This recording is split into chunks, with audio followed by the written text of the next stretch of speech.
Hi there, Stan the Annuity Man, America's Annuity Agent, licensed in all 50 states. I think my cameraman just fell. Pick him up before he sues. Today's topic is why carrier ratings don't tell the whole story. Stan, I'm only going to buy A+ or better, A blah, blah, blah, blah, blah.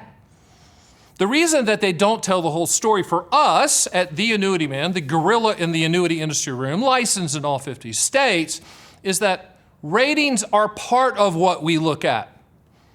They are. But you have to understand, with rating services, most of them are pay for play, meaning that the annuity carriers have to pay the rating service to rate them.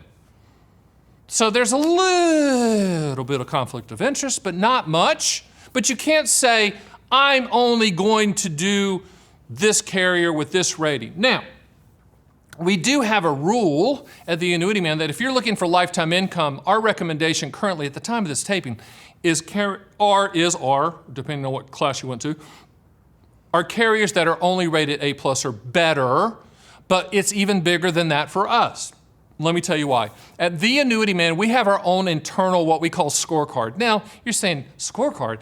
Listen, I played college basketball. Everything's kind of sporty with me, okay? We always say, take shots and all that stuff because I play basketball. But our scorecard is bigger than just the rating. So with our scorecard, we're looking at how the back office of that carrier interacts with our team that's working for you.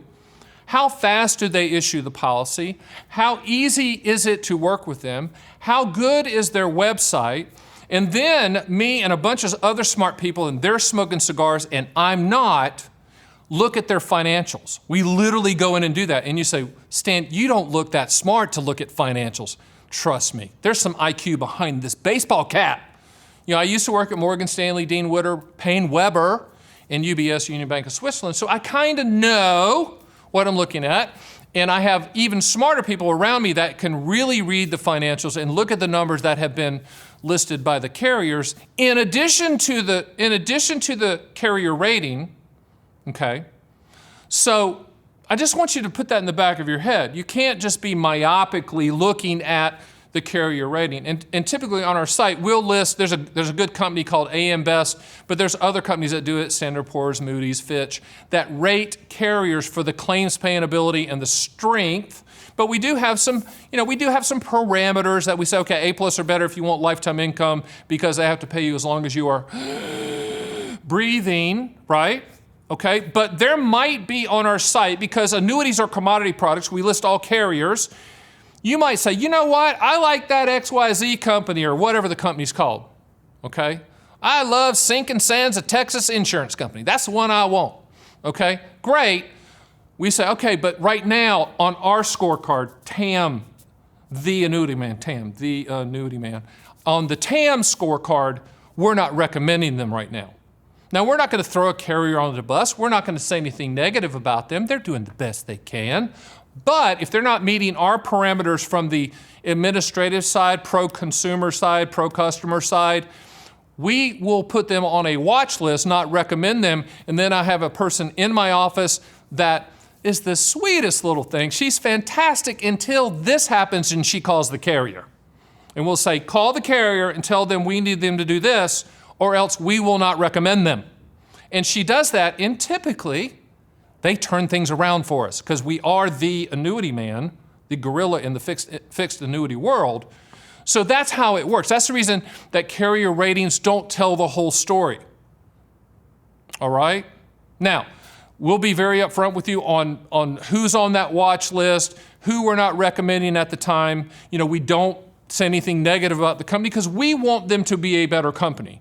If we see something financially, we're going to ask a question. If they continually are late on some things or don't return our calls on your behalf, we're going to score them. So every week we have a meeting with all the people at the Annuity Man, and we talk about the carriers and then we score them. So that, I'm just giving you a heads up. When you go to my site at the Annuity Man and you're running quotes and you're looking at the MIGA feed, you might see something that you really like, and then you schedule a call with our team, and they might go, at this point in time, the TAM scorecard is not up to our standards and we're not recommending them.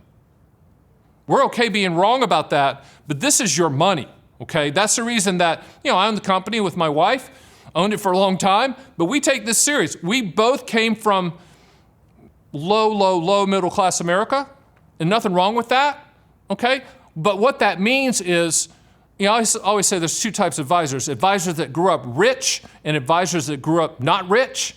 Advisors that grew up not rich, which means that every dollar means a lot to us that you're looking to invest or looking to place with an annuity company, and that's the reason the Annuity Man scorecard is in place. Hope that helps. If it doesn't, call me, and I'll try to help even more. Contact us at theannuityman.com and go there, run quotes, and you can schedule a call with my team, and we will listen and try to help. I'm Stan the Annuity Man. See you next time.